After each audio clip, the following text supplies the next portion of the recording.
Avery, whose show is this?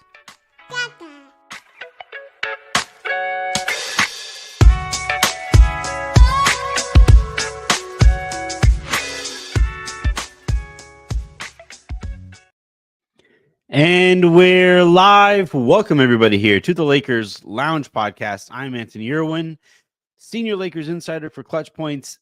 Today, joined on the show by nobody. Well, in a second, I'll explain what we're going to be doing on this one, which will essentially have me joined by you guys. But as you guys can tell, Raj is not here. He is on a work trip and will miss, I think, this one tomorrow and maybe another one. I have to remember. I have to look back and find which days he's going to be here or not. But we do have a fun one here to talk about as the Lakers beat the Hornets 112 to 107.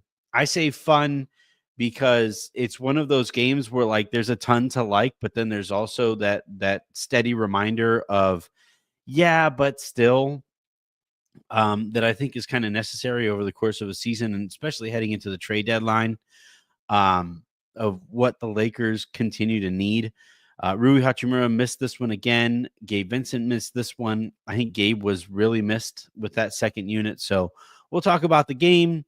We'll talk about Anthony Davis, who has been incredible and was absolutely insane in this one. So we'll talk about him and how I think this one also was a bit of a trap game.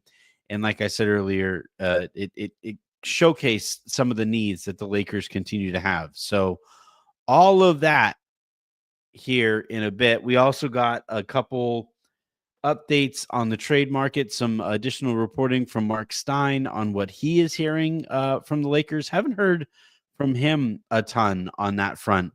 So I'll add that to the kind of bevy of information that is out there, and go ahead and dive into it. A quick reminder, please do hit that subscribe button wherever it is that you guys get your podcasts. If you guys are listening to this in the morning, if you guys are watching live right now, please hit that subscribe button and hit that like button. That is a big help here for us. And it costs you all of like literally hand to the mouse. And then you go and you find the like button and you hit it. Or if you're not watching on a desktop, it's like, and you're watching on your phone, all you got to do is like, boop. And then there, you help the show. So that stuff really goes a long way. What we're going to be doing in this episode, because I was recording Basketball Passport with Lee while the Lakers were squandering that 20-point lead, I would like for you guys to leave in the comments some, quick reviews of the game. What happened? What went wrong? What was going well? What wasn't going so well? That will help me tell the game story as like I was watching it, but obviously when you're on the air, your focus is here, and then my TV is over there, so it makes it kind of difficult to manage both. I do remember it's like sat down, getting ready to record with Lee, handling all of like the graphics and setting up the stream and all that stuff. And I'm sitting there like getting it all done. When I sat down, the Lakers were up by like 20 something. And then by the time I finished it all, I was like, 10-point game? What? Now there were some theories as to what happened there over the course of the game. So hopefully you guys help and chime in with what you saw as the Lakers kind of almost choked away what would have been a really brutal loss, especially on the road or whatever. So help me out there, and let's go ahead and dive in. So I'll give my thoughts first. 112 to 107. The Lakers defense continues to look really good. Now you do have some, it's like that weird in between with like game is close and then it's also kind of garbage time. The Lakers did kind of let go of the rope quite a bit. I thought like I wasn't over the moon with the small ball minutes that we saw out there. I think part of that also with like what I didn't love necessarily as much there is Vanderbilt is clearly still getting his legs under him. I thought Jackson Hayes really struggled in this one as well. If you're a -9 in a game that your team is up by 20, like that's a tough look. But yeah, the biggest thing here, Anthony Davis, it's funny. AD makes this request, this public request of his front office. Hey, go out and get me a center. I want to play less center. And then he like proceeds to play 3 straight, maybe 4 straight games of some of the best basketball he's played at the center position. So if you're the Lakers, you're kind of looking at it like, are you sure? Now, I do think that they're going to go out and get him a center, but it is kind of funny the timing there. On one hand, it's good that he's like backing up his request with, really going out and producing in a way that would make your front office want to invest in you and the team. So that's good to see. But on the other hand, it's like the way that he's going about dominating and the position that he's dominating at, the Lakers are going to be kind of like, hey man, like, you sure you don't want to just be a center? Now I don't think he wants to stop playing center altogether. I think he wants them to get a better center so that that center can more viably play alongside him. And then, it just offers another pitch that the Lakers can throw. But yeah, funny game here. AD started in the first quarter with like 21 and 11. I think the first time since the 90s that you've seen a player do that. And then he finished the night 17 of 28 from the field, 0 of 2 from 3-point range, 8 of 10 from the free throw line, 42 points, 23 rebounds, a couple assists, a couple of blocks. He was a game high plus 16 in this one. Absolutely dominant performance, albeit against the Charlotte Hornets, and they suck. And they also traded away Nick Richards. At one point, we saw Taj Gibson minutes in the third quarter. That's a good kind of explainer on the state of things there in Charlotte. LaMelo Ball also went down only 9 minutes into his night. He hit a 3 and was kind of trotting backwards on defense or to defense and stepped on Vando's heel, turned his ankle. Looked pretty weak, honestly. Like I was kind of surprised that he didn't even try to come back and give it a go, but whatever. The Hornets didn't miss him. They went on their run immediately after he went down and then continued to look a lot better without him. So do with that what you will. Other notable stories here. LeBron played 36 minutes.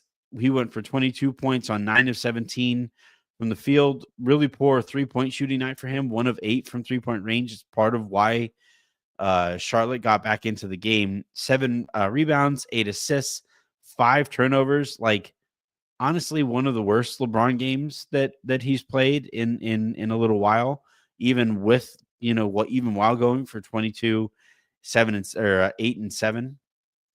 Austin went 5 of 14 from the field in 38 minutes, 2 of 8 from 3-point range, 5 of 7 from the free throw line, 17 points, 6 assists, 5 rebounds, and 3 steals in this one. Was a net neutral in a game that the Lakers were up by quite a bit.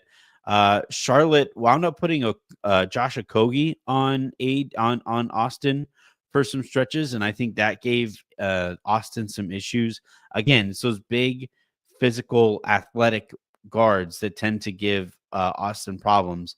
Max continued his good play, 3 of 8 from the field, 3 of 6 from 3-point range, 10 points, 3 assists, a couple of rebounds, and was a plus 14 in the game, so just behind AD for most impactful.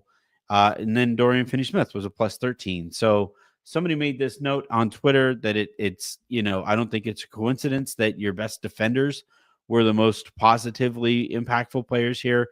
AD plus 16, Doe with a plus 13, Max plus 14, Vando plus 3 off of a bench that really kind of struggled. The Lakers really missed Gabe Vincent in this one, which is, a statement to make. But they didn't have a point guard. Like Shake Milton went out there and was kind of a disaster in his 12 minutes. And that's why you saw Austin playing 38 minutes in this one. They just didn't have another point guard to go out there and run the second unit, and that second unit, which is already struggled even with Gabe Vincent, without him there was just a disaster. So that's kind of how Charlotte, from my vantage point, got back into the game. Now let's go to you guys and see what you guys are saying. All right. Bashir, Austin was getting pressured by Okogie, and he looked stinky, and the team had like 3 straight turnovers to start the third. 12 of 30 SMH from Micah. I don't know what 12 of 30 is. It 3-point range? They went 6 of 28 from the 3-point line for the Lakers, 21%. That's how you keep a team in a game. Malcolm, we're guaranteed a championship once Trevor Ariza comes back. Absolutely. Heat for life 2. Another component to adding another an above average center is the team won't fall apart every time AD is on the bench. Jackson Hayes was an adventure today. There were times where he looked pretty good with AD, but then there were other times where it's just like, what are you doing? It's crazy. SoCal Golf, Charlotte is a G League team. Yeah, pretty close, I would say. They're just such a depressing franchise. Michael Jordan sold, so hopefully that turns things around, but they suck. All right, Heat for life again. That saves AD's legs and lets him rest more. Praying for Turner. I don't see it, but a lot of people seem to. Neto.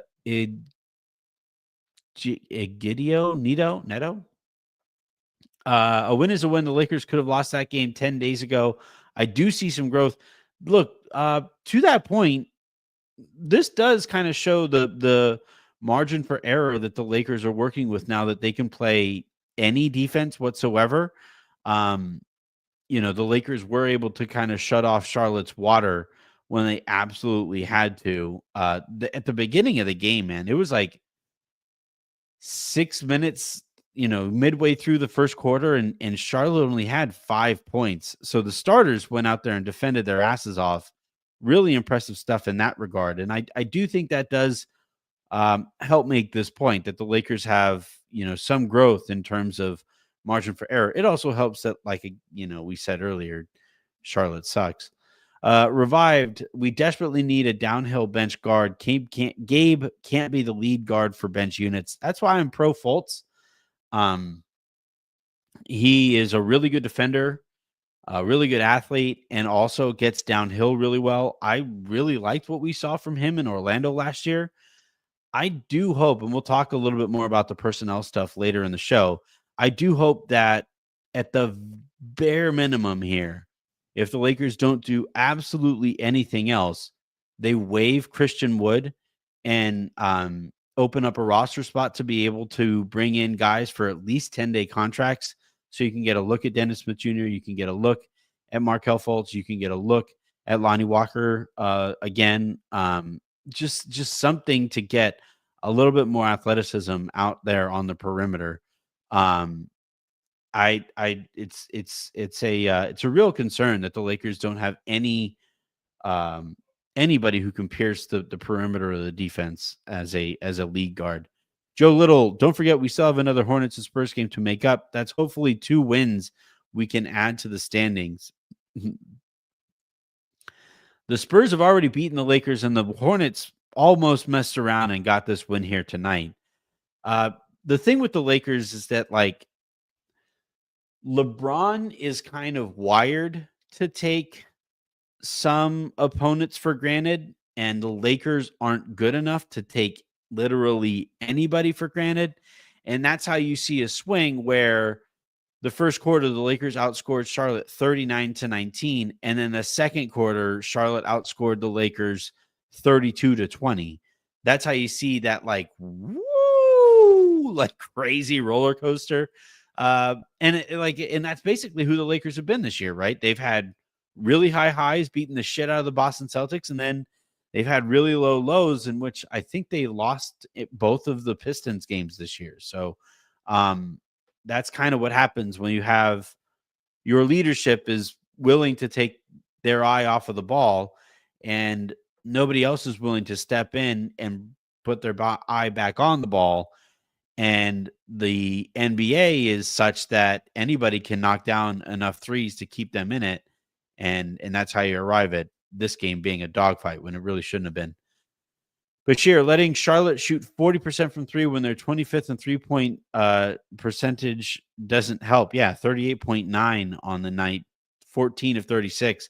Honestly, kind of surprising that the Lakers were able to pull this one off. Just that is a big gap, 14 threes to 6. That's let's see, 8 threes, 24 points that Charlotte had above the Lakers in that regard. Marley Villasenor, tomorrow seems like a trap game too. No Paul George or Embiid. Hope the Lakers don't play with their food. Maxi's going to go off. I'm already prepared for like the 45 piece that Max is going to give them. Maxi is going to give them. And then Bashir rounds out the Markel Fultz conversation with the comment of, teams treat Fultz like Russ. Yeah, they do. And that would be a concern. But I think like if Dalton ever turns his shot around, I think Max is going to wind up being like a fire alarm shooter from 3-point range, especially in the corners. So you have him and maybe you have Austin out there. Now you have like, good shooting, other options to have shooting around him. LeBron is shooting the ball really well this year. So I don't know. I think Fultz's defense and athleticism is enough of a shot in the arm in a very different way that the Lakers don't have, that it's worth at least trying it out.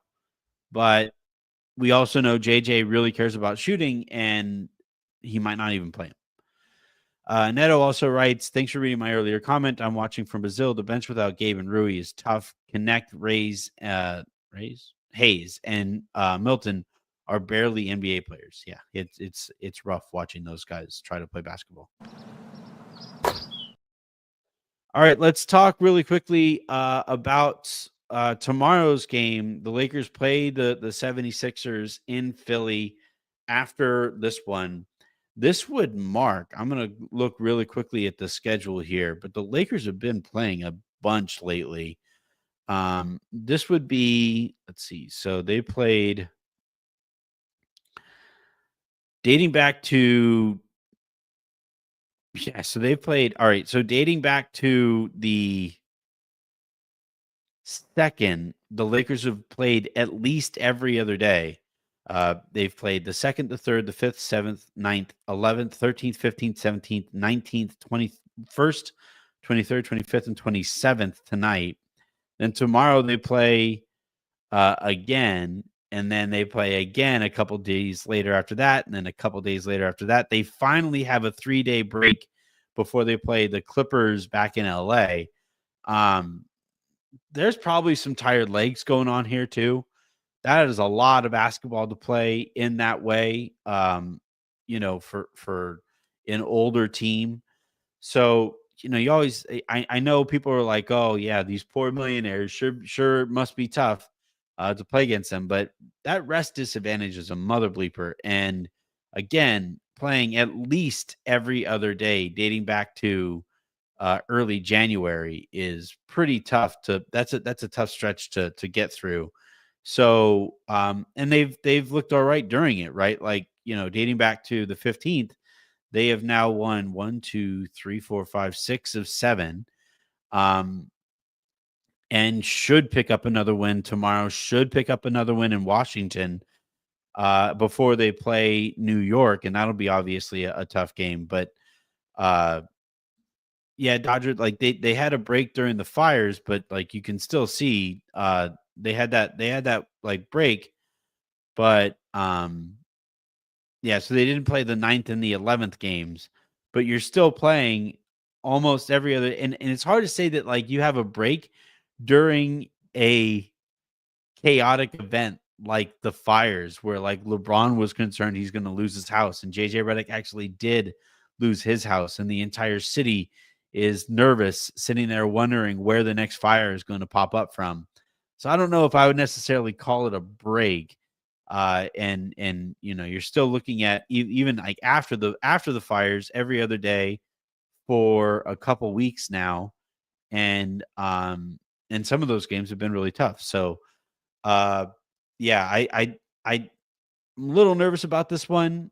Maxey is kind of specifically designed to give the Lakers problems, but yeah, I do think the Lakers now have enough perimeter defense to keep him contained if he's the only threat that you have to worry about, because Joel Embiid and Paul George are such unlimited PTO enthusiasts.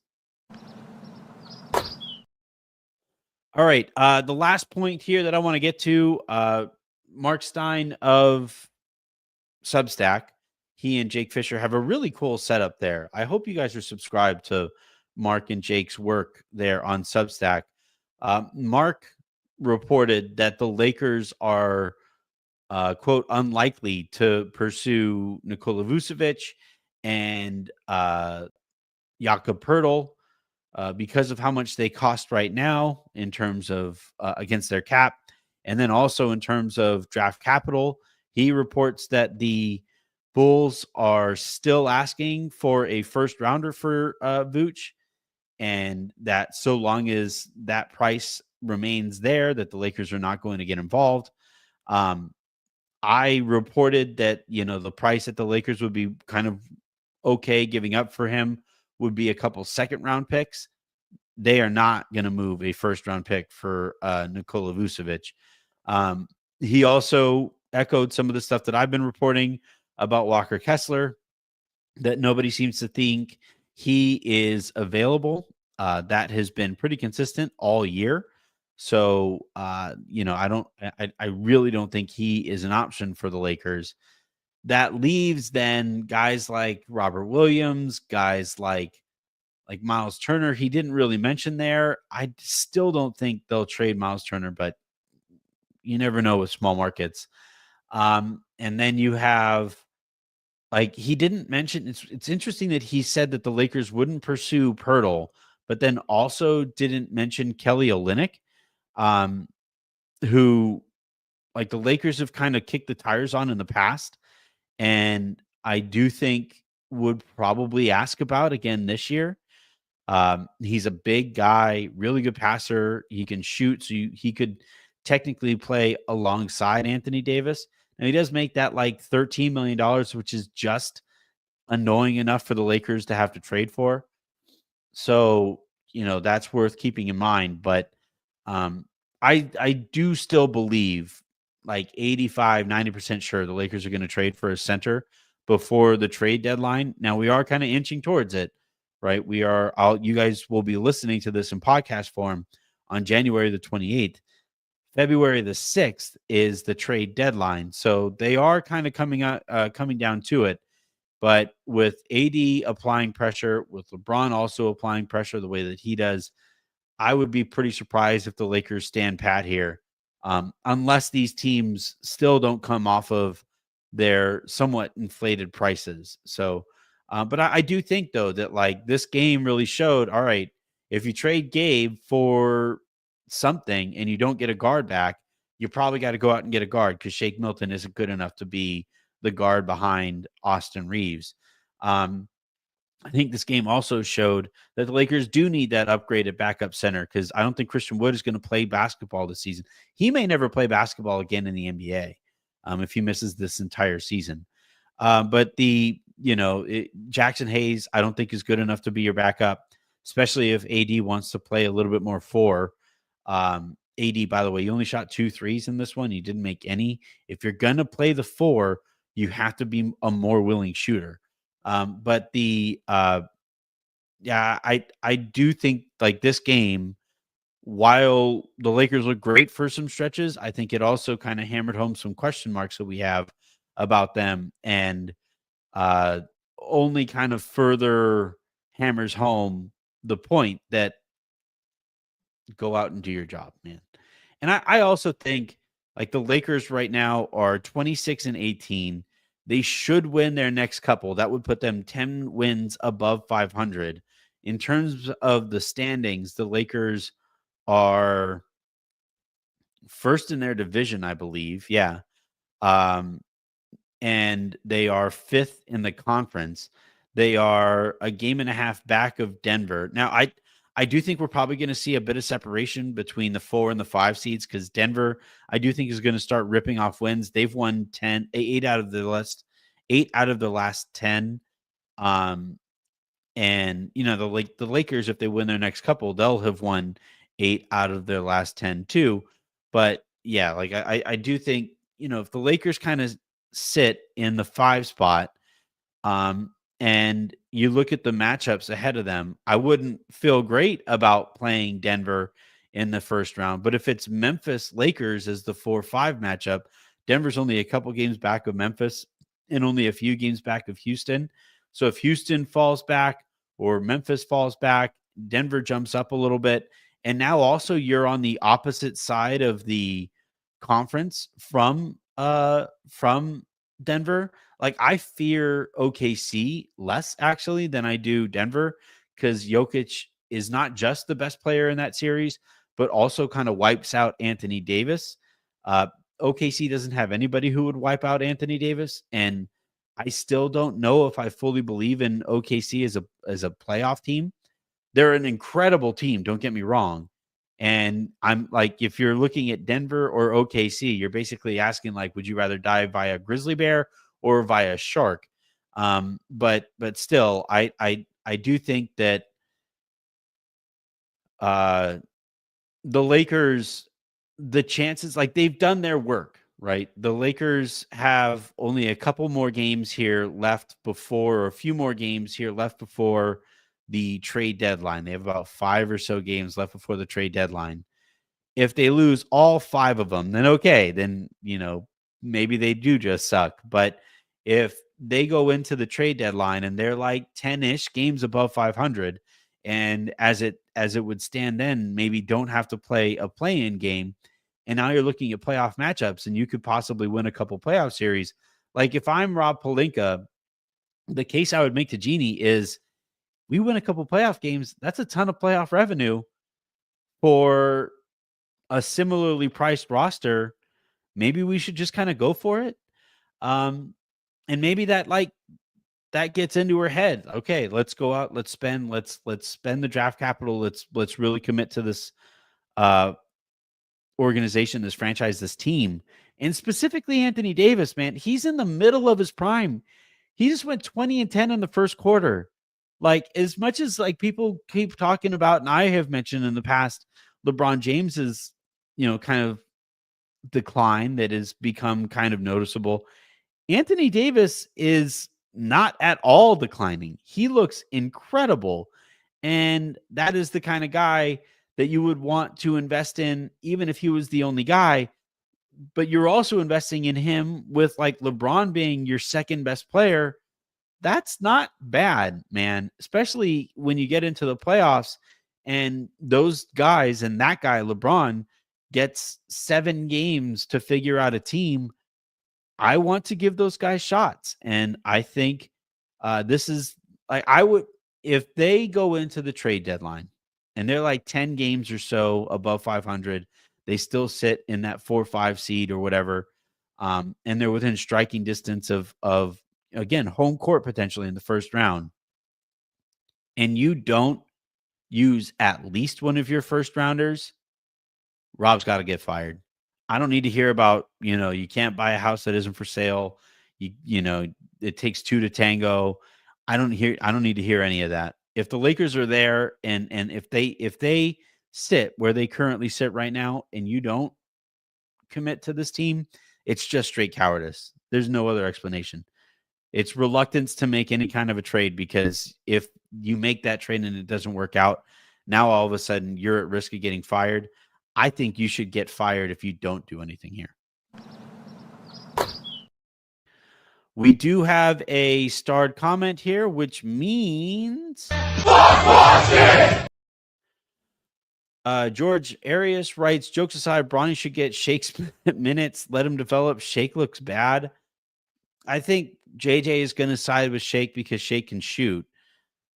Bronny, look, fun story. Had that 29-point game the other night for the South Bay Lakers. Really fun moment there. He is developing. I think that's really cool to watch. But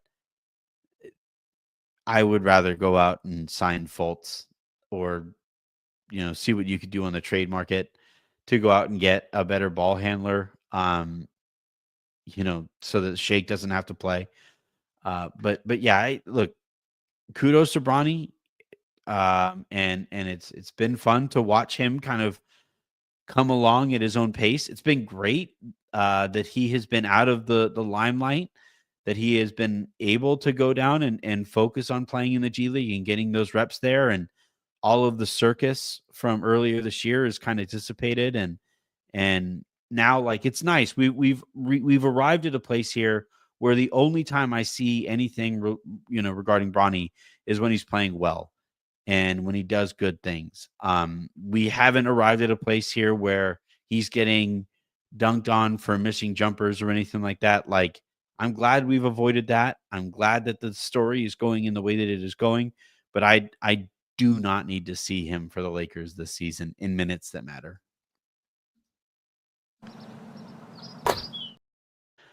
All right. Let's see here. Revive. Denver just lost to the Bulls? Did they really? They did. Denver's in a weird kind of funk. I was watching the game that they played against the Timberwolves the other night or the other day, yesterday. Yesterday? 2 days ago. And I was watching Jokic and he was in there's deep drop and then there's don't want to leave the paint deep drop. And Anthony Edwards was getting absolutely anything that he wanted. Super weird vibe there with this team or that team this year. I look, end of the day, the West is wide open. Go out and win it. Throw your hat into the ring, commit to winning, commit to competing, and go give LeBron and AD, especially the way that he is playing right now. Go give those guys an opportunity to go out and win at least a playoff series, maybe a freaking championship. We just saw them beat the crap out of the Celtics, and I saw Wendy was saying that the Celtics were tired or whatever. Okay. But at the end of a long season and at the end of a long playoff run, they're going to be tired then too. So go out and win, go out and compete, use that. I can guarantee you, I can pretty close to guarantee you that whoever the Lakers draft with either of the draft picks that they don't use this year, that player will never matter as much as the player that the Lakers could trade those picks for as they attempt to go out and get one more championship, one more playoff run with LeBron and AD. I'm pretty confident in that assessment. All right, that is going to do it here for this episode of the Lakers Lounge podcast. Busy evening here because I did Passport right before this. We're right back at it tomorrow again with the Lakers playing Philly. That will be a 4:30 p.m. tip there for you on the West Coast, 6:30 my time. I love the Grammy trip. I get to go to bed at a decent hour. This is great. So until tomorrow, until the next time you guys hear from me, I'm Anthony Irwin saying have a great rest of your day, make somebody else's, and I will talk to you tomorrow. Wrong clip. Not awkward. Should I make it awkward? Just stare into the thing. See you guys.